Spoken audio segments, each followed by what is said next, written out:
nous vous recevons aujourd'hui, bien sûr, au thème de cette journée de formation sur le marketing et la communication pour les services digitaux. Quelle est votre vision de ce secteur, au Sénégal en particulier, et peut-être aussi en Afrique, pourquoi pas? Écoutez, on note un grand boom du marché des services financiers au Sénégal. Et la preuve, c'est qu'aujourd'hui, en moins de 5 ans, on a vu qu'il y avait autant de propriétaires de comptes actifs de monnaie électronique que de propriétaires de comptes bancaires. Donc ça veut dire que ce sont des services qui ont répondu à un réel besoin des populations. Et aujourd'hui, les compagnies et les acteurs l'ont très bien compris.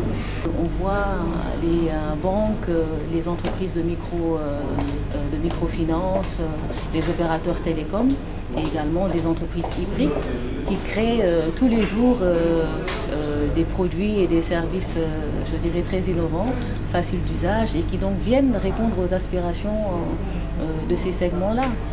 Et je dirais que la bonne chose aussi dans ce qu'on constate, c'est qu'il se crée en même temps tout un écosystème en concomitance pour pouvoir accompagner cette éclosion-là. Comment appréhendez-vous ce challenge, notamment d'adoption des services financiers par cette couche-là, qui est, je vais dire, à la fois rurale, d'accord, qui est à la fois aussi juvénile. Donc comment voyez-vous un peu ce challenge? La bonne nouvelle, c'est qu'aujourd'hui, on a un très bon taux de pénétration du téléphone portable. Donc du coup, on a déjà le canal à bout de doigts, que ce soit pour les milléniums qui sont nés avec et qui ont une très bonne maîtrise d'Internet, que le milieu rural. Donc ça, c'est déjà un gros avantage.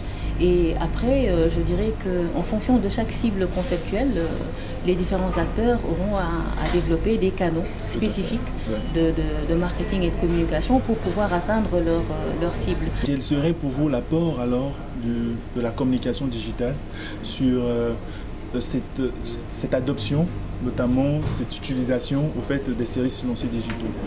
Alors, je pense que ça va être d'un gros apport et je vais vous dire aussi bien au niveau de la cible des jeunes qui aujourd'hui, comme je le disais, sont les millénials, ils sont nés avec Internet et donc ils maîtrisent très bien, qu'au niveau également des populations, je dirais, semi-urbaines et également rurales, dans la mesure où, grâce aux réseaux sociaux aussi, on peut injecter du contenu visuel, donc qui va beaucoup permettre aussi à aider sur le plan éducationnel et donc de permettre de voir et d'entendre donc des démonstrations en lieu et place de SMS et peut-être de texte. Donc aujourd'hui, tout ce qui est communication digitale doit être un atout majeur, quelle que soit la cible à laquelle aujourd'hui on compte s'adresser.